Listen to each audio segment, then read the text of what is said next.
Hello, ಎಲ್ಲರೂ ಹೇಗಿದ್ದೀರಾ? Hi ಎಲ್ಲರಿಗೂ welcome to my YouTube channel skyline adventures ಅಂತ. ಇದು ಚಾನೆಲ್ ಕಂಪ್ಲೀಟ್ ಆಗಿ ರಿಯಲ್ ಎಸ್ಟೇಟ್ ಇಂಡಸ್ಟ್ರಿ ಬಗ್ಗೆ ಇದರಲ್ಲಿ ಬರುತ್ತೆ.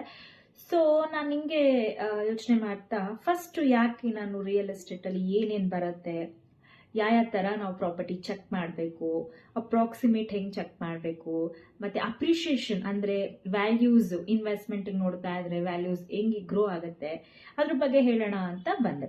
ಸೊ ಇದರಲ್ಲಿ ಕ್ವಿಕ್ ಆಗಿ ನಿಮಗೆ 1 ನಿಮಿಷದಲ್ಲಿ ರಿಯಲ್ ಎಸ್ಟೇಟ್ ಹೆಂಗ್ ವ್ಯಾಲ್ಯೂ ಮಾಡ್ಬೋದು ಅದನ್ನ ಹೇಳ್ಕೊಡ್ತೀನಿ. So first of all real estate ಅಲ್ಲಿ ಏನ್ ಬರುತ್ತೆ, ಒಂದು commercial property, residential property, industrial property, ಆಮೇಲೆ ಲ್ಯಾಂಡ್ಸ್. ಸೊ ಇದರಲ್ಲಿ ಅಪಾರ್ಟ್ಮೆಂಟ್, ವಿಲ್ಲಮೆನ್ಸ್, ಆಮೇಲೆ ಲ್ಯಾಂಡ್, ಇದು ಮತ್ತೆ ಕಮರ್ಷಿಯಲ್ ಪ್ರಾಪರ್ಟೀಸ್ ಅಂದ್ರೆ ದೊಡ್ಡ ದೊಡ್ಡ ಕಾಂಪ್ಲೆಕ್ಸ್ ಕಟ್ಟಬೇಕು ಅಂದ್ರೆ ಅದೆಲ್ಲ ರಿಯಲ್ ಎಸ್ಟೇಟ್ ಫೀಲ್ಡ್ ಅಲ್ಲಿ ಬರುತ್ತೆ. ಸೊ ಇದರಲ್ಲಿ ನಾವು ಏನ್ ಮಾಡ್ಬೇಕು ಅಂತಂದ್ರೆ, ನಾವು ಫಸ್ಟ್ ಕೆಲವರು ಇನ್ವೆಸ್ಟ್ಮೆಂಟ್ ನೋಡ್ತಾ ಇರ್ತಾರೆ, ಕೆಲವರು ಓನ್ ಪರ್ಪಸ್ ನೋಡ್ತಾ ಇರ್ತಾರೆ, ಇಲ್ಲ ಕೆಲವರು ಇಂಡಸ್ಟ್ರಿಯಲ್ ಪರ್ಪಸ್ ನೋಡ್ತಾ ಇರ್ತಾರೆ, ಇನ್ನ ಕೆಲವರು ಕಮರ್ಷಿಯಲ್ ಪ್ರಾಪರ್ಟೀಸ್ ನೋಡ್ತಾ ಇರ್ತಾರೆ. ಸೊ ಅವರು ಇನ್ವೆಸ್ಟ್ಮೆಂಟ್ ನೋಡೋರು ಫಸ್ಟ್ ಏನ್ ಮಾಡ್ತಾರೆ, ಇನ್ವೆಸ್ಟ್ಮೆಂಟ್ ನೋಡೋರು ಅಪ್ರಿಷಿಯೇಷನ್ ನೋಡ್ತಾರೆ, ಅಂದ್ರೆ ವ್ಯಾಲ್ಯೂನ. ಈಗ ನಾನು 10 lakhs ಇನ್ವೆಸ್ಟ್ ಮಾಡಿದ್ರೆ ನೆಕ್ಸ್ಟ್ 2 months ಅಲ್ಲಿ 2 years 1 year ಅಲ್ಲಿ ಅದು ಆಲ್ಮೋಸ್ಟ್ ಒಂದು 15 lakhs ರೀಚ್ ಆಗಬೇಕು ಅನ್ನೋ ತರ ಇನ್ವೆಸ್ಟ್ಮೆಂಟ್ ನೋಡ್ತಾರೆ ಅಲ್ವಾ. ಸೊ ರಿಯಲ್ ಎಸ್ಟೇಟ್ ಅಲ್ಲಿ ಸೊ ಆ ತರ ಇನ್ವೆಸ್ಟ್ಮೆಂಟ್ ಗೆ ನೋಡೋರು ಇರ್ತಾರೆ.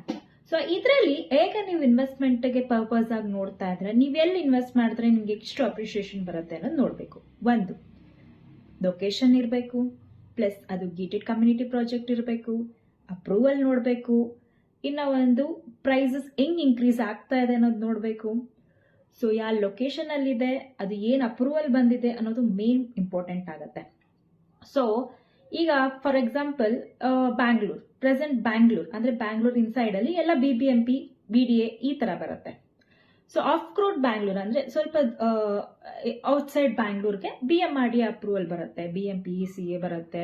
ಸೊ ಪಂಚಾಯತಿ ಆ ತರ ಹೋಗುತ್ತೆ. ಸೊ ಖಾತಾ ಬಂದ್ಬಿಟ್ಟು ಎ ಖಾತಾ ಬರುತ್ತೆ, ಬಿ ಖಾತಾ ಬರುತ್ತೆ, ಇ ಖಾತಾ ಬರುತ್ತೆ. ಸೊ ಎ ಖಾತಾ ಬಂದ್ಬಿಟ್ಟು ಕ್ಲಿಯರ್ ಪಿಕ್ಚರ್ ಅಂದ್ರೆ ಒಂದು ಪೇಜ್ ಅಲ್ಲಿ ಯಾವುದೇ ತರ ಮಾರ್ಕ್ ಇಲ್ದಿರೋದನ್ನ ಕ್ಲೀನ್ ಆಗಿರೋ ಪ್ರಾಪರ್ಟಿ, ಏನು ಲೀಗಲ್ ಇಶ್ಯೂ ಇಲ್ಲಿಗಲ್ ಇಶ್ಯೂ ಏನು ಇಲ್ದಿರೋ ಪ್ರಾಪರ್ಟಿನ ಎ ಖಾತಾ ಅಂತಾರೆ. ಬಿ ಖಾತಾ ಒಂದು ಡೆವಲಪರ್ಸ್ ಇಂದ ಒಂದ್ ಸ್ವಲ್ಪ ಪ್ರಾಬ್ಲಮ್ ಇರುತ್ತೆ, ಪೇಪರ್ ಸರಿಗಿರೋದಿಲ್ಲ, ಇಲ್ಲ ಎಲ್ಲಾ ಚೆನ್ನಾಗಿದ್ದು ಅದು ಬಿ ಖಾತಾದಲ್ಲಿ ಏನೋ ಒಂದು ಮಿಸ್ ಆಗಿರುತ್ತೆ, ಅದನ್ನ ನಾನು ಬಿ ಖಾತಾದಲ್ಲಿ ಏನ್ ಮಿಸ್ ಆಗಿರ್ಬೇಕು ಅನ್ನೋದನ್ನ ನಾನು ಇನ್ನೊಂದು ವಿಡಿಯೋದಲ್ಲಿ ಹೇಳ್ತೀನಿ. ಸೊ ಈ ಖಾತಾ ಅಂದ್ರೆ ಎ ಖಾತಾ ಇ ಖಾತಾ ಸಿಮಿಲರ್ ಇರುತ್ತೆ, ಖಾತಾ ಬಂದು ಆನ್ಲೈನ್ ಅಲ್ಲಿ ಜನರೇಟ್ ಆಗುತ್ತೆ. ಸೊ ಎ ಖಾತಾ ಇ ಖಾತಾ ಸಿಮಿಲರ್ ಅಂತ ತಗೊಂತಾರೆ, ಓಕೆನಾ. ಸೊ ಇದನ್ನ ನಾವು ಖಾತಾ